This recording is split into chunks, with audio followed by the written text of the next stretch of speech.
Hi, good morning to everyone. देखिए आज फिर हम लोग स्टार्ट कर रहे हैं कैपिटल बजटिंग चैप्टर। तो कैपिटल बजटिंग में हमने इलस्ट्रेशन नंबर 4 तक करवा दिया था, 4 ने 3 तक हो चुका था। आज हम लोग स्टार्ट करेंगे इलस्ट्रेशन नंबर 4। जिनके पास बुक होगा ये देख लिए, फिनेंशियल मैनेजमेंट है SBPD पब्लिकेशन का, इसका इलस्ट्रेशन नंबर 4 में करवा रहा हूँ। शायद आप लोगों के पास होगा, क्वेश्चन भी मैं दिखा दे रहा हूँ। जिनके पास बुक नहीं होगा अपना स्क्रीनशॉट ले लेंगे। देखिए ऊपर में जो क्वेश्चन है 4 नंबर इलस्ट्रेशन नंबर 4 है। देखिए इस क्वेश्चन में कहता है determine the average rate of return from the following data of machine A and B दिया हुआ है। ठीक है, मशीन ए और बी है, जिसमें आपको बोल रखा है कॉस्ट दिया हुआ है मशीन ए का 56,125 और बी का दिया हुआ 56,125, मतलब कॉस्ट दोनों का सेम है। उसके बाद दिया है annual estimated earning after depreciation and taxation दे दिया है। First year second year total करके एक का हुआ 36,875 और दूसरा का हुआ 36,875, मतलब ये भी दोनों का सेम है। एस्टिमेटेड लाइफ फर्स्ट का 5 साल है, दूसरा का भी 5 साल है। सैलवेज वैल्यू 3,000 है। एवरेज टैक्स रेट है 55% और 55% है। ठीक है, मशीन ए और मशीन बी का आपको निकाल देनी है। ठीक है, यहाँ तक आप लोग समझ रहे हैं। तो यहाँ मैं समझ रहा हूँ कि दोनों का तो सेम ही दिया हुआ है, इसलिए आंसर भी दोनों का सेम ही होगा, क्योंकि ईच एंड एवरी आइटम तो सेम है। अब मैं चलता हूँ, आप लोग जिनके पास बुक नहीं होगा वो अपना स्क्रीनशॉट ले लीजिएगा। ठीक है, अब मैं क्वेश्चन सॉल्व कर रहा हूँ। तो देखिए यहाँ पे जो है आपको बोल रखा है एवरेज रेट ऑफ रिटर्न। तो एवरेज रेट ऑफ रिटर्न के लिए हम लोग को क्या करना पड़ता है वो ज़रा देखिए। पहले मैं फार्मूला पे डिस्कस कर दे रहा हूँ, उसके बाद मैं क्वेश्चन सॉल्व करूँगा। इलस्ट्रेशन नंबर आपका इलस्ट्रेशन नंबर 4 है। इलस्ट्रेशन नंबर 4 है। यहाँ पे बोला है average rate of return is equal to होता है average profit into average profit after depreciation and tax into 100 और बाय होता है एवरेज इन्वेस्टमेंट।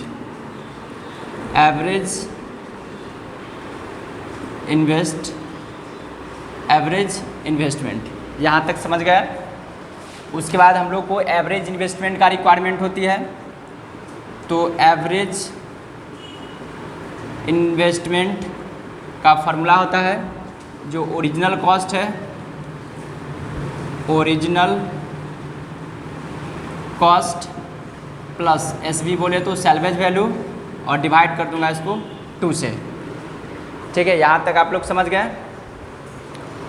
अब देखिए मैं निकाल रहा हूँ, यहाँ पे मशीन 1 और मशीन 2 है। तो मैं 2 फॉर्मेट बना दे रहा हूँ, क्योंकि 2 पार्ट में मैं बांट दे रहा हूँ, क्योंकि यहाँ पे 2 मशीन दिया हुआ है इस क्वेश्चन में। तो यहाँ पे मैं लिखूँगा, अगर मैं इसमें फॉर्मेट नहीं भी बनाऊँगा तो काम चलेगा, बट 2 मशीन है इसलिए मैं यहाँ पे एक फॉर्मेट बना दे रहा हूँ, इसी के अंदर में मैं लिखूँगा। तो यहाँ पे लिख देता हूँ मशीन ए है और यहाँ पे आपको मशीन बी है। यहाँ पे मैं लिख दे रहा हूँ particular,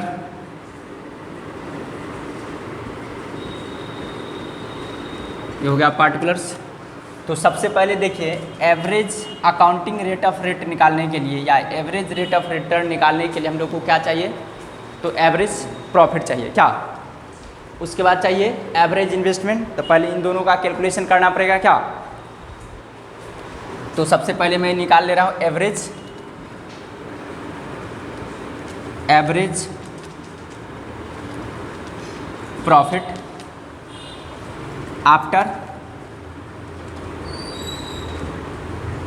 after depreciation and tax. तो देखिए आपका जो ये प्रॉफिट दिया हुआ था annual estimated earning after depreciation and tax.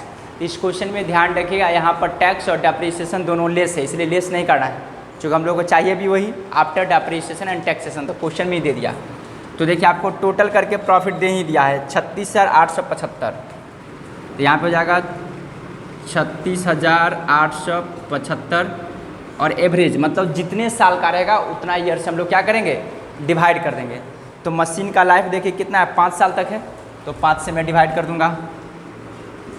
ठीक, इसका भी मशीन बी में भी सेम ही है, 36,875 ही है, 36,875 और डिवाइड कर दूंगा इसको भी 5 से। यहाँ तक आप लोग समझ रहे होंगे।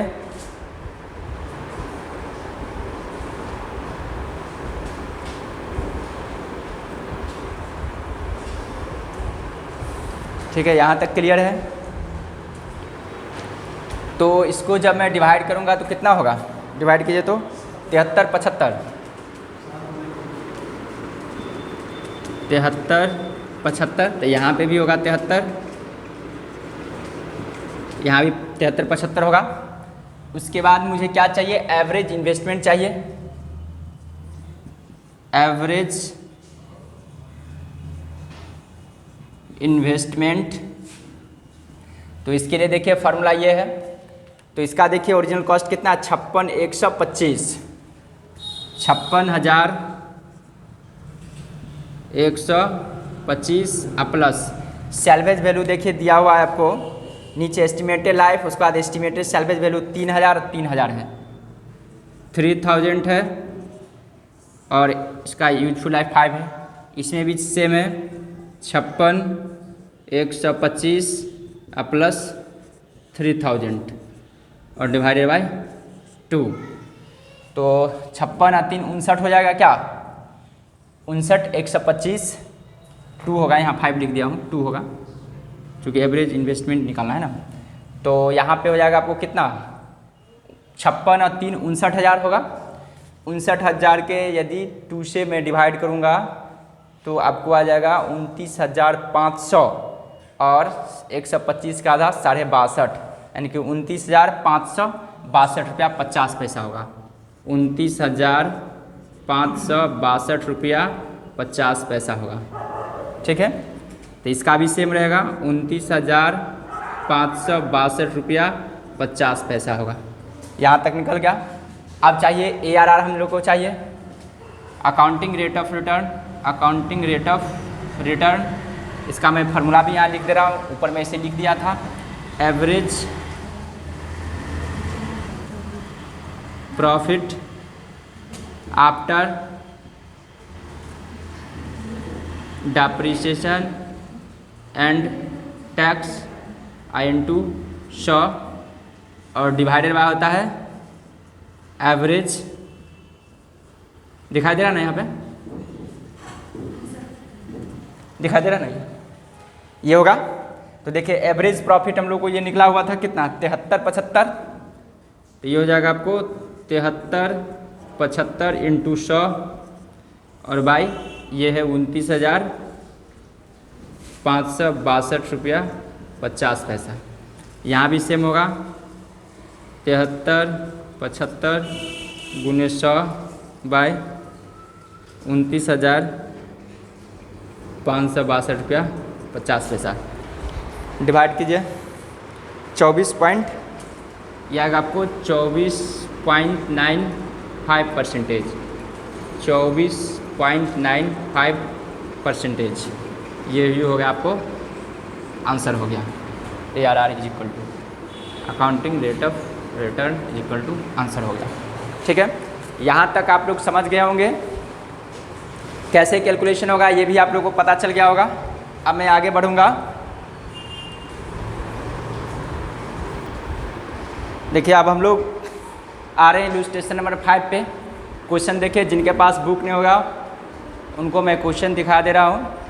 देखिए इलस्ट्रेशन नंबर 5 है, यहाँ पे सबसे नीचे में होगा, बोल रखा है company is considering 4 project, out of them only कहता only 1 project is to be selected the initial investment in each of the project is rupees का था 20,000। The estimated net income after tax and before depreciation दिया हुआ है। तो देखिए वो इस तरह से इधर दिया हुआ है, ठीक है। आपको प्रोजेक्ट ABCD तक दिया हुआ, इनिशियल इन्वेस्टमेंट है 20,000 रुपया ईच एंड एवरी प्रोजेक्ट का, और नेट इनकम दिया है फर्स्ट ईयर का 20,000, 15,000, 20 और 10,000, इस तरह सेकेंड ईयर का है, थर्ड ईयर का है और फोर्थ ईयर का, इस तरह से आपको प्रॉफिट गिवन है। कहता है depreciation has been given in the following table, evaluate the project on the basis of average rate of return method.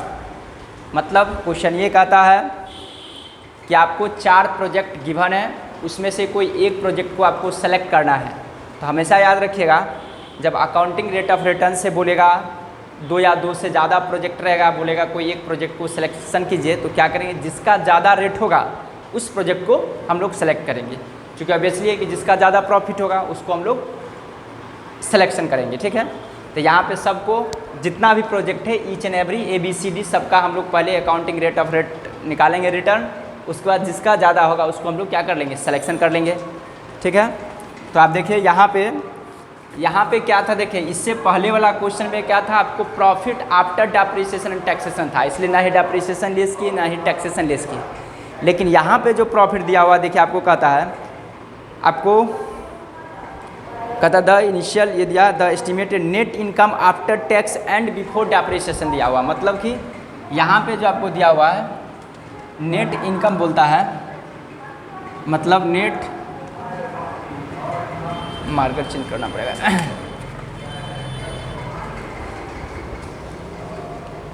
ये खुला जो रह जाता है सूख जाता है हवा से। अब देखिए नेट आपको दे रखा है क्वेश्चन में, net income after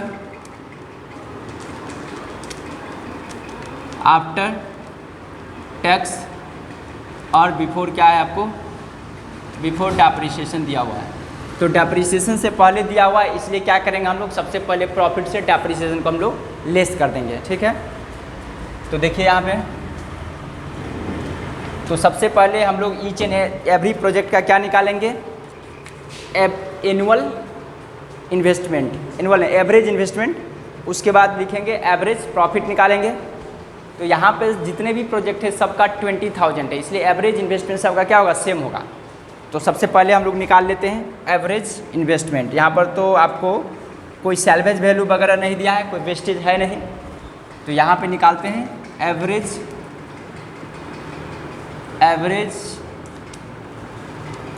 investment of each project. तो क्या होगा, 20,000 है और सैल्वेज वैल्यू शायद है नहीं इसमें, तो सैल्वेज वैल्यू कुछ नहीं है तो 0 है क्या, तो उसको नहीं लिखते हैं, अबाइड 2 इज इक्वल टू हो जाएगा 10,000 जो आया आपको ईच एंड एवरी का आया, एवरेज इन्वेस्टमेंट आया, ठीक है। यहाँ तक क्लियर है सभी को। उसके बाद आप निकालेंगे प्रोजेक्ट ABCD का अलग अलग करके निकालेंगे। तो सबसे पहले निकालते हैं एवरेज एनुअल प्रॉफिट, बोलिए तो एवरेज, या तो एवरेज एनुअल प्रॉफिट बोलिए या एवरेज प्रॉफिट बोलिए, बात एक ही है। Average annual profit after depreciation and tax. तो देखिए क्या करेंगे, जितने भी ईयर है सभी ईयर से क्या करेंगे हम लोग, डेप्रिसिएशन को लेस कर देंगे। तो देखिए क्या है, डेप्रिसिएशन लिखा जाता है कितना, जो भी ओरिजिनल कॉस्ट है उसको डिवाइड कर दिया जाता है यूजफुल लाइफ से। तो 20,000 है, समझिए बात को, तो 20,000 रुपया यहाँ पर दिया गया है, उसको डिवाइड कर देंगे यूजफुल लाइफ कितना दिया, 5 वर्ष है ना, फोर्थ ईयर 4 साल है, तो 4 से डिवाइड करेंगे तो कितना होगा 20,000 में 4 से अगर डिवाइड हम लोग करते हैं तो कितना होगा 5,000 होगा, ठीक है। लेकिन यहाँ पे जो प्रॉफिट दिया 4 साल का दिया हुआ है, इसका मतलब 4 बार लेस होता है। तो एक ही दाम 20,000 लेस कर दे, कोई दिक्कत आप लोग को?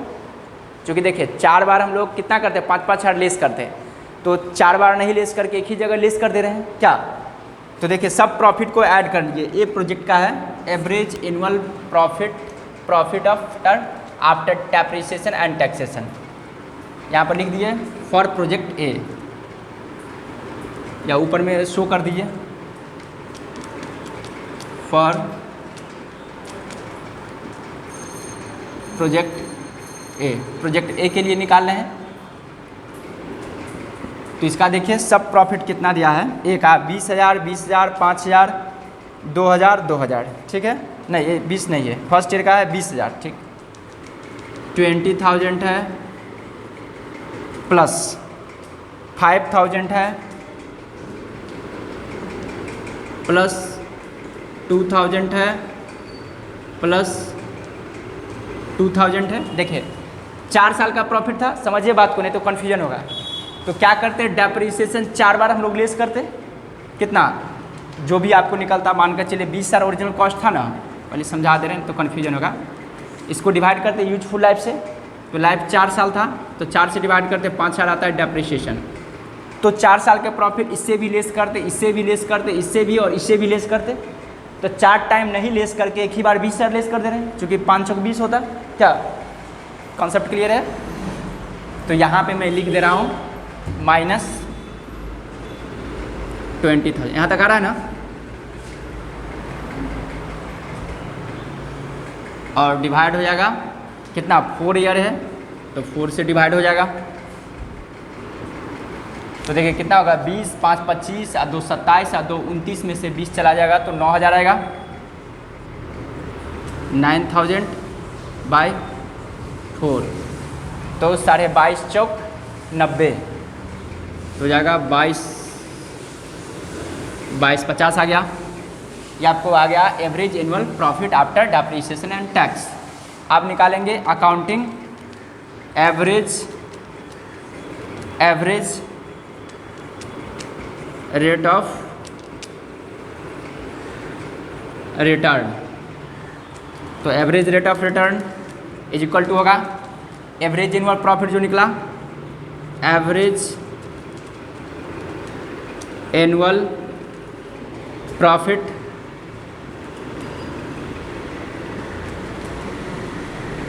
इंटू 100 और डिवाइड करूंगा मैं इसको एवरेज इन्वेस्टमेंट से, एवरेज इन्वेस्टमेंट से डिवाइड कर दूंगा।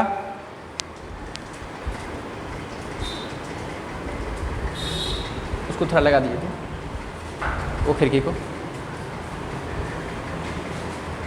हाँ लगाइए पूरे।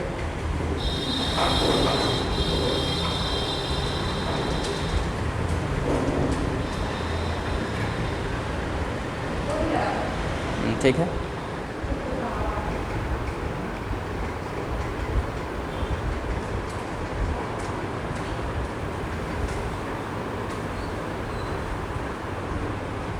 यहाँ तक क्लियर है? एवरेज रेट ऑफ रिटर्न हो गया।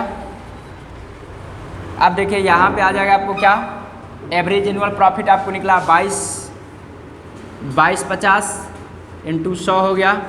अब भाई एवरेज इन्वेस्टमेंट कितना 10,000 है, इज इक्वल टू कितना हो जाएगा, डिवाइड करूँगी 2 जीरो से कैंसिल, ये 2 जीरो यहाँ जाएगा तो 22.5% इसका हुआ, ठीक है।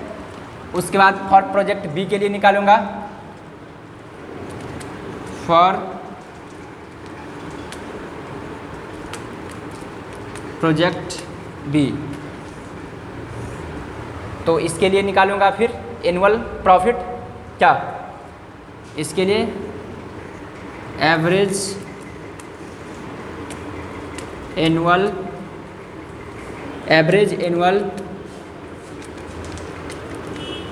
प्रॉफिट आफ्टर डेप्रिसिएशन, टैक्स नहीं लिखते, उससे भी बात एक ही पड़ता है, ठीक है। एवरेज एनुअल प्रॉफिट तो इसका देखिए अपना प्रॉफिट कितना था बी का 20, इसमें था 15,000, 10,000, 8,000, 8,000। 15,000 प्लस 10,000 प्लस 8,000 फिर प्लस 8,000 माइनस डेप्रिसिएशन सबका सेम होगा चूँकि ओरिजिनल कॉस्ट सेम है, माइनस 20,000 और डिवाइड हो जाएगा 4 था। तो ये कितना होगा आपको 15, 10, 25 और 16, 41 में से 20 जाएगा तो 21,000 होगा। 21,000 बाई 4 इज इक्वल टू 5 चौक 20, 5,250, 5,250 हो जाएगा। अब होगा accounting rate of return, accounting rate of return is equal to होगा 5250 इंटू 100 बाई 10,000, ये हो जाएगा आपको 52.5% हो गया। इसके लिए हो गया। यहाँ तक आप लोग समझ गए होंगे। अब देखिए मैं निकालूंगा प्रोजेक्ट सी के लिए निकालूंगा। मैं यहाँ पर लिख दिया हूँ accounting rate of return project A के लिए 22.50 आया है परसेंटेज, बी के लिए 52.50%। चूँकि मैं उसको मिटाया हूँ, आप लोग के नोटबुक में तो लिखा ही होगा तो आप लोग को दिक्कत नहीं होगा, नहीं तो मुझे दिक्कत हो जाती चूँकि मैं तो मिटा दिया हूँ, इसलिए मैं इस चीज़ को यहाँ पर नोट कर लिया हूँ ABC का। क्या आप देखिए मैं निकालूँगा प्रोजेक्ट सी के लिए। प्रोजेक्ट सी के लिए होगा एवरेज एनुअल प्रॉफिट। मैं एवरेज एनुअल प्रॉफिट ही लिख रहा हूँ, समझिएगा आपको आफ्टर डेप्रिसिएशन एंड टैक्स ही है। तो सी प्रोजेक्ट के लिए देखिए, सी के लिए है आपको 20,000, 6,000, 4,000, 4,000, 20,000,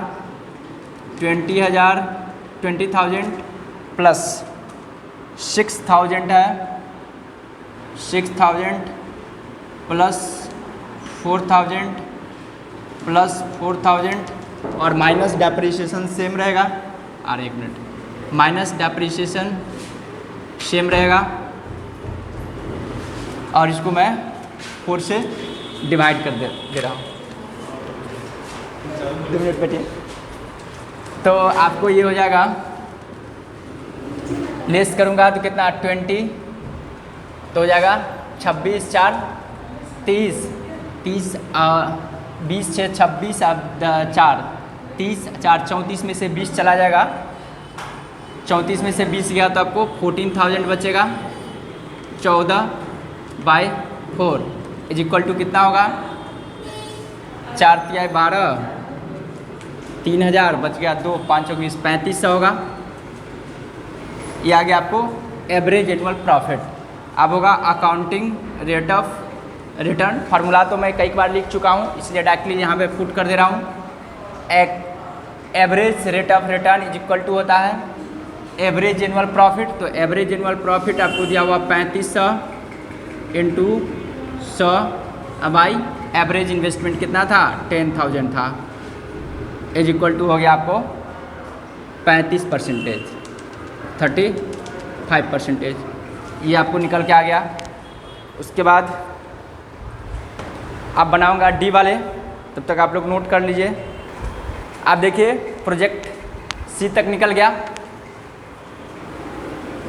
और प्रोजेक्ट डी है।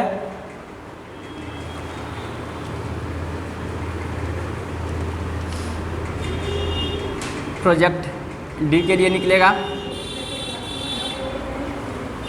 तो प्रोजेक्ट डी है, तो प्रोजेक्ट डी के लिए आप निकालेंगे एवरेज एनुअल प्रॉफिट, ठीक है। तो average annual profit, average annual profit is equal to, देखिए कितना दिया हुआ आपको प्रॉफिट 10,000, 15,000, 15,000, 10,000, 10,000 प्लस 15,000 प्लस 15,000, फिर प्लस 10,000 था, 15, फिर 15 plus 10,000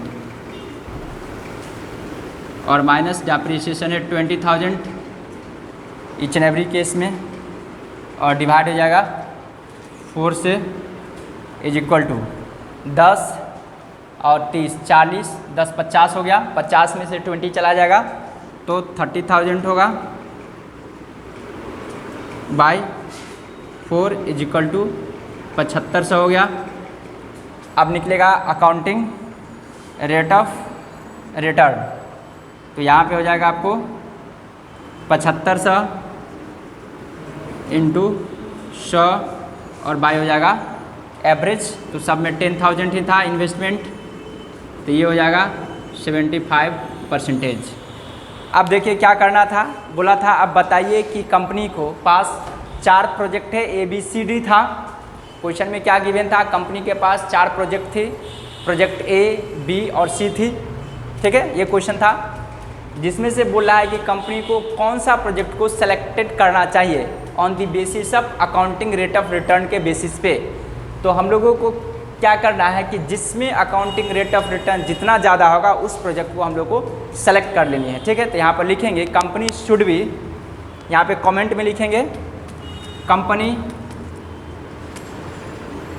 company should be selected project, कौन सा प्रोजेक्ट, देखिए आपको ए का था 22.5, बी का था 52.5%, सी का आया 35 और डी का आया 75, सबसे ज़्यादा इसी का है क्या। Company should be selected project D because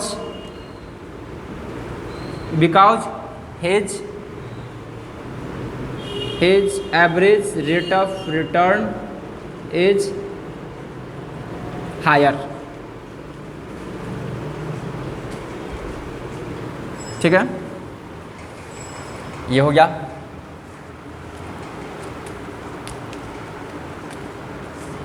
comment या कंक्लूजन कहिए। तो आज का क्लास इतने पे एंड हो रही है, आप लोग समझ गए होंगे, जो भी इस वीडियो को देखे होंगे अच्छे से स्टार्ट से लेकर एंड तक देखिए ताकि आपको पूरा कॉन्सेप्ट क्लियर हो जाएंगे।